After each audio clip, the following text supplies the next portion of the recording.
This video is brought to you by our Patreon supporters. The US Army's World War II rank structure was a slightly modified version of the rank consolidation that took place at the end of World War I. It was split into officer and warrant officer pay periods and enlisted pay grades covering the entire breadth of the military organization. This video covers the ranks of the US Army during World War II, their insignia, positions they typically held, and any major changes that occurred over the course of the war.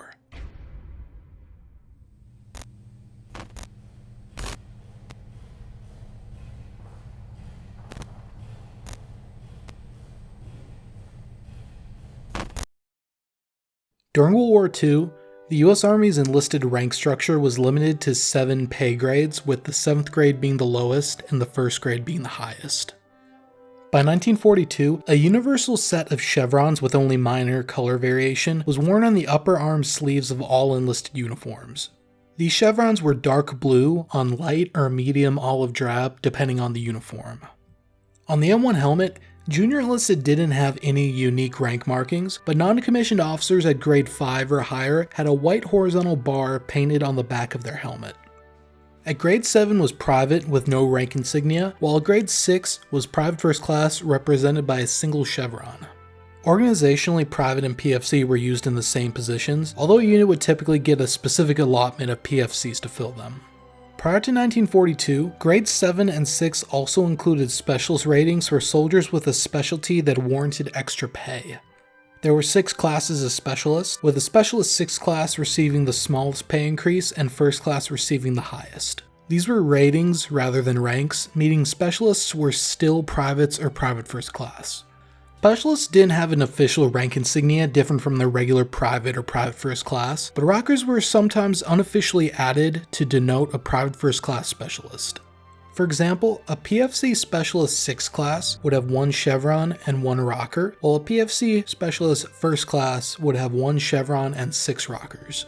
Further, the trade insignia of the specialist could also be added to these unofficial insignia between the chevrons and rockers. As of January 1942, these specialist ratings were replaced with technician grades at the 5th, 4th, and 3rd pay grades. 1st and 2nd class specialists were moved to the 4th grade, 3rd class specialists to the 4th or 5th grade, and 4th class specialists to the 5th grade. Specialist 5th and 6th class were abolished, with those personnel being reclassified as either private or private first class, depending on their rank. The new technician grades initially just had the same insignia as the pre-existing ranks at their grades, but in September of 1942, they gained a T inset under the chevrons. Initially, these technician grades held the same authority as the equivalent NCO ranks. However, following December of 1943, new technicians would have their command responsibility reduced to that of a private while retaining NCO pay. At grade 5 was the first non-commissioned officer rank, corporal, represented by 2 chevrons. Corporals filled entry-level NCO positions, including company clerk and liaison agent. As of 1942, corporals were also mortar and machine gun squad leaders and assistant squad leaders for rifle squads. However, in late 1943 and early 1944, low-level leadership roles were raised in rank to increase pay and morale. Thus, corporal billets within mortar, machine gun, and rifle squads were replaced with sergeant. Also, grade 5 was technician 5th grade, represented by 2 chevrons and an inset T. Although a technician, they were referred to as corporal in conversation, but unlike corporals, Tech 5s were intended to have command authority of a private, but were paid as corporals. Examples of positions technicians filled included cooks, drivers, draftsmen, radio operators, medics, mechanics, and other specialist trades. At grade 4 was sergeant, represented by 3 chevrons. At the beginning of the war, sergeants acted as rifle squad leaders, mortar and machine gun section leaders, and platoon guides. However, when low-level NCO positions received a rank boost in early 1944, assistant rifle squad leaders became sergeants, as did mortar and machine gun squad leaders. The technical equivalent was the technician 4th grade, represented by 3 chevrons and an inset T. They would colloquially be referred to as a sergeant and filled similar roles to the Tech 5. At grade 3 was staff sergeant, represented by 3 chevrons and 1 rocker. At the beginning of the war, staff sergeants acted as platoon sergeants and, funnily enough, battalion sergeant majors, thus company first sergeants ranked higher than battalion sergeant majors due to their appointment.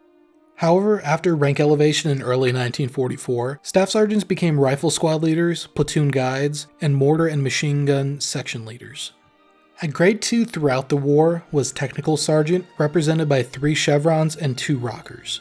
Prior to 1944, technical sergeants were senior administrative or technical NCOs, found typically at the regimental level as personnel sergeants, in communication units as radio section chiefs, and as medical NCOs in the infantry regiment medical detachment.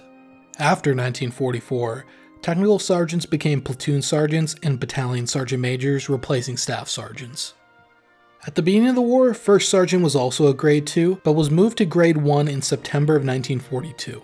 Following this move, it was represented by 3 chevrons and 3 rockers, as well as a lozenge or a diamond insignia under the chevrons.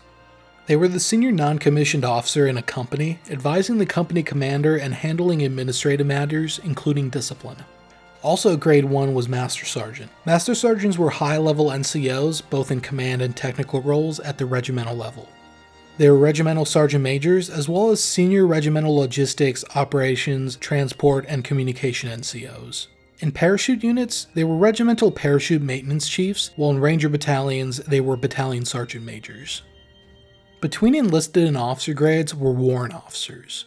At the beginning of the war, there were 2 grades, warrant officer and chief warrant officer. Before late 1942, they had no distinct insignia, but had a warrant officer branch insignia and cap badge, and wore officer uniforms.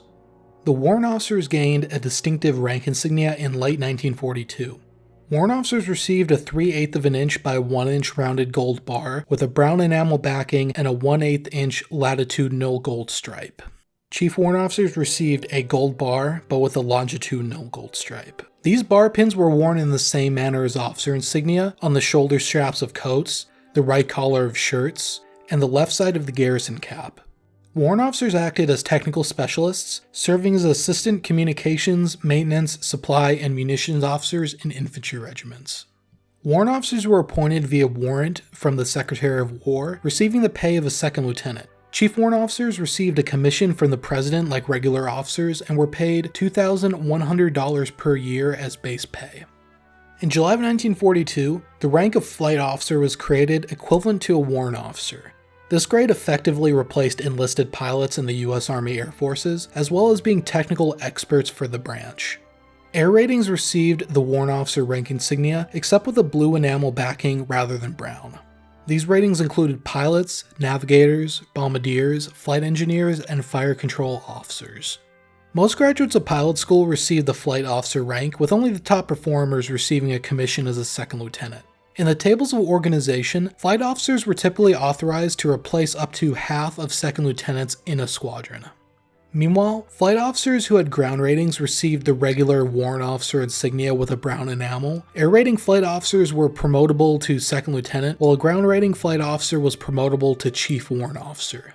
The flight officer rank was ultimately abolished in 1945, with warrant officer pilots either being discharged or promoted to lieutenant. And then were the commissioned officers. They held command and staff positions throughout the Army structure, with their authority derived from presidential commission.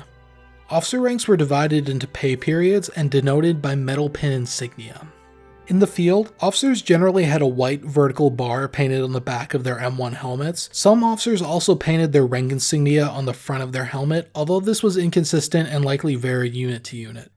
The lowest officer rank was second lieutenant, represented by a gold bar, followed by first lieutenant, represented by a silver bar. Both grades of lieutenant typically filled platoon leader and company and battery executive officer positions. However, due to manpower shortages, lieutenants were often pressed into company commander positions, as well as the position of battalion S2 intelligence officer. Next was captain, represented by 2 silver bars. They typically acted as company commanders, as well as battalion S3 operations officers and regimental S1 personnel officers. Next were majors, represented by gold oak leaves, who typically acted as battalion executive officers, as well as regimental S2 intelligence officers and S3 operations officers. Next were the lieutenant colonels, who were represented by silver oak leaves, and typically acted as battalion commanders and regimental executive officers. Meanwhile, colonels were represented by a silver eagle and typically acted as regimental commanders, as well as sitting on divisional chiefs of staff. Brigadier General was the first of the general officers. They were represented by a single silver star and typically acted as assistant division commanders and commanders of division artillery. In armored divisions, which lacked regiments and had tank and armored infantry battalions directly under the division, brigadier generals could also be charged with commanding flexible combat commands. Next up were major generals, who were represented by 2 silver stars and typically acted as division and corps commanders. Above them were lieutenant generals, represented by 3 silver stars, who typically acted as field army or corps commanders. At the beginning of the war, 4-star generals were the highest rank, typically commanding army groups. However, it was usurped in late 1944 when the rank of General of the Army was created. Represented by 5 silver stars organized into a pentagon, the rank was created by Congress so that the US Army had a rank equivalent to the 5-star general ranks of the British and the French. This rank was equivalent to the UK's Field Marshal, with command over multiple nations' army groups. The only generals to receive this rank during the war were the Chief of Staff of the Army, the Commanding General of the US Army Air Forces, the Supreme Commander of Allied Forces in Europe, and the Supreme Commander of Allied Forces in the Pacific. And now I just want to give a quick shout out to our Patreon supporters, especially our producer. If you want to support us even when we get demonetized and get several perks, including early access to videos and scripts, a role on our Discord, and exclusive wallpapers, consider becoming a patron. Link is in the description. Thank you everyone, and I'll see you all in the next one.